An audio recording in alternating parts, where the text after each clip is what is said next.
अंदर रस से भरा हुआ एक अनमोल ऊर्जा है। এবারে মাননীয় স্বাগত ভাষণ দেওয়ার জন্য অনুরোধ জানাচ্ছি।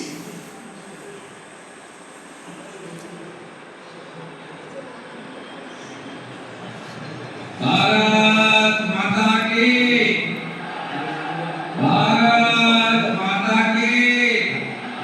वंदे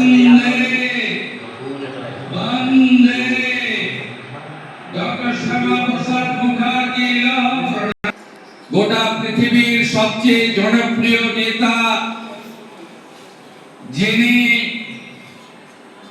140 কোটি ভারতবাসীর হৃদয়ের অন্তরের আত্মীয়, যিনি নিজেকে প্রধানমন্ত্রী বলেন না, প্রধান সেবক বলেন, ওনাকে বাবা তারকনাথের পুণ্যভূমি তারকেশ্বরে পশ্চিমবঙ্গ দিবসে পশ্চিমবঙ্গ সরকারের পক্ষ থেকে আমি প্রণাম, শ্রদ্ধা এবং স্বাগত জানাচ্ছি। আমাদের মধ্যে উপবিষ্ট আছেন এই রাজ্যের অত্যন্ত লোকপ্রিয় একজন রাষ্ট্রবাদী রাজ্যপাল, আমাদের সরকারের